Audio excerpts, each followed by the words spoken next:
पिछले 20 मिनट से अवंतिका उस कमरे से बाहर आकर नक्श को ढूंढ रही थी। तभी फाइनली अवंतिका की नजर नक्श पर पड़ी और उसने जोर से चिल्लाते हुए कहा, नक्श, नक्श, मैं कब से तुम्हें ढूंढ रही हूं। ओह गॉड, तुम कहां जा रहे हो। मैं घर जा रहा हूं। आज के लिए I am really very sorry. कोई बड़ी बात नहीं है, वो सभी अमीर परिवार की बिगड़ी हुई औलादें हैं, उन्हें यही सब आता है। थैंक यू सो मच, मैं तुम्हें घर छोड़ देती हूँ। अभी नक्श और अवंतिका होटल की पार्किंग में पहुंचे ही थे कि तभी अलंकार भल्ला जी भागते हुए वहां आए। मैं नक्श को घर छोड़ने जा रही हूँ। आफ्टर ऑल ये मेरा दोस्त है और आज जिस तरह से तुम इसके साथ पेश आए, एटलीस्ट मैं मेरे दोस्त के लिए इतना तो कर ही सकती हूँ। अवंतिका, तुम कहना क्या चाहती हो? इसके जैसा कचरा जो जावेरी परिवार का यूजलेस दामाद है, ये तुम्हारा दोस्त बनने के लायक है? मेरी बात मानो, मेरे साथ वापस चलो। उसी समय नक्श अचानक से चौंक गया जब एक ब्लैक कलर की कार उन तीनों के सामने आकर रुकी। जैसे उस कार का दरवाजा खुला, वैसे ही उस कार के अंदर से ग्रीन कलर का स्मोक बाहर आने लगा।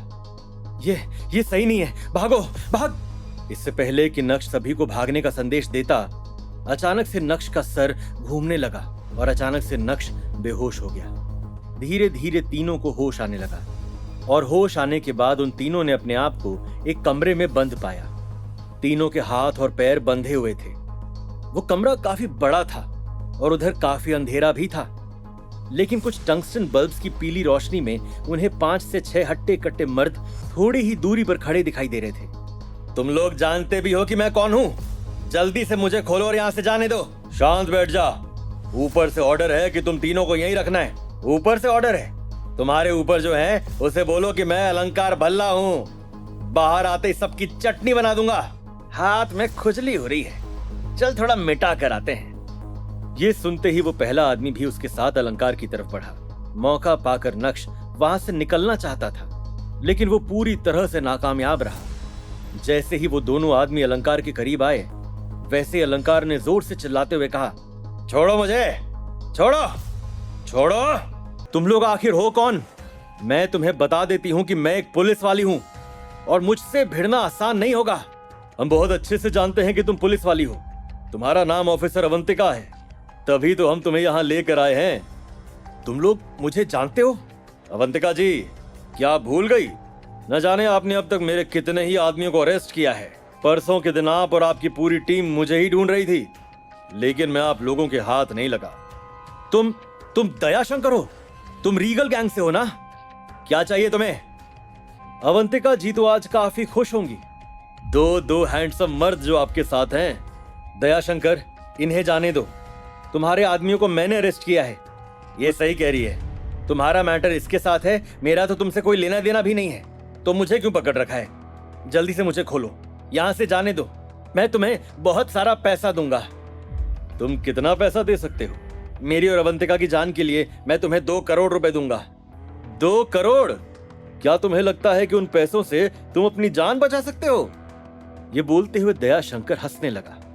और मैंने कब कहा कि तुम अपने पैसों से ऑफिसर अवंतिका की भी जान बचा सकते हो? उसके बाद दयाशंकर ने नक्श की ओर देखते हुए कहा, चूंकि तुम भी इसके दोस्त लगते हो, इसलिए गरीब तो तुम भी नहीं हो सकते। चलो बताओ, तुम अपनी जान की कीमत को कितने पैसों से तोल सकते हो? ये तो पूरा यूजलेस है, इसके पास कोई पैसा वैसा नहीं है और हम कोई दोस्त भी नहीं है। अलंकार ने चिल्लाते हुए कहा, अगर तुम्हें लगता है कि 2 करोड़ काफी नहीं है तो मैं 50 लाख रुपए और देता हूं। मैं बस चाहता हूं कि तुम मुझे यहां से जाने दो। अलंकार के करंट अपीयरेंस को देखकर अवंतिका ने गहरी सांस ली और मन ही मन सोचा, रंग दिखा दिया इसने तो। ये कैसा मर्द है, अपनी गर्लफ्रेंड को छोड़कर भागने की बात कर रहा है। अभी नक्श अपने मन में इक्वेशन बिठा ही रहा था कि तभी दयाशंकर ने अपना मुंह खोलते हुए कहा, पैसा क्या है, एक एक्सटर्नल मैटर है, लेकिन चूंकि अब तुम लोग मुझे वो रकम नहीं दे रहे हो जिससे मेरा दिल खुश होए, इसलिए अब तुम्हारे साथ जो कुछ भी होगा उसके लिए मुझे ब्लेम मत करना। दयाशंकर ने पीछे मुड़ते हुए अपने एक आदमी से कहा, बाहर निकालो इसे और तुम लोग इन दोनों का एक हाथ पहले काटो और मछलियों के खाने का बंदोबस्त करो। ये सुनकर अलंकार कुछ ज्यादा ही एक्साइटेड हो गया।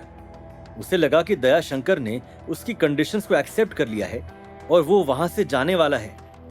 अचानक से नक्श ने शांत रहते हुए कहा, रुको, हालांकि मेरे पास देने के लिए 2.5 करोड़ तो नहीं है, लेकिन मेरे पास एक रिंग है जो बहुत ही ज्यादा कीमती है। नक्श ने तुरंत ही अपनी जेब से वो रिंग बाहर निकाली जो उसने कपिल मेहता के विला से ली थी। ये रिंग तुम्हें कहां से मिली? दयाशंकर के चेहरे को देखकर नक्श ने अपने दिमाग में यहां से भागने का प्लान बना लिया था। ये रिंग मेरे पास कहां से आई? क्या तुम इस रिंग के बारे में मुझसे डिटेल में जानना चाहते हो? नक्श ने ऐसे प्रिटेंड किया जैसे मानो वो कुछ ज्यादा ही कठोर हो। पूरे करेज के साथ नक्श ने अपनी जान को दांव पर लगा दिया था। जब नक्श ने ये कहा तो अलंकार, जो ठीक उसके बाजू में खड़ा था, उसके चेहरे के एक्सप्रेशंस देखने लायक थे। तू इतनी बड़ी बड़ी बात मत कर। अगर वो भाई ऑफेंड हो गए ना तो हम तीनों की जान चली जाएगी। जब दयाशंकर ने अलंकार की बात सुनी तो उसका चेहरा और भी ज्यादा भयानक हो गया। ओए हीरो, शांति से खड़ा रहे। अब अगर तूने एक लफ्ज भी और कहा तो मैं तेरी जबान काट दूंगा। दयाशंकर की बात सुनकर अलंकार इतना ज्यादा डर गया कि उसने तुरंत ही अपने मुंह पर ताला लगा दिया, लेकिन नफरत की नजरों से वो अभी भी नक्श को घूर रहा था। तभी अचानक से नक्श का फोन बजा। फोन की आवाज इतनी तेज थी कि पूरा कमरा एको करने लगा। जल्दी से नक्श ने अपना फोन बाहर निकाला तो देखा कि उसे अनिका का कॉल आ रहा था। क्या अनिका के इस कॉल से पड़ जाएगा नक्श का दाव उल्टा? कौन थी ये रीगल गैंग और क्या चाहती थी नक्श से? क्या उस रिंग को पाने के बाद दयाशंकर नक्श को छोड़ देगा? ये जानने के लिए देखिए अगला एपिसोड सिर्फ पॉकेट एफएम के YouTube चैनल पर, और इंस्टा एम्पायर के सारे एपिसोड सुनने के लिए डिस्क्रिप्शन में दी गई लिंक से डाउनलोड कीजिए पॉकेट एफएम ऐप।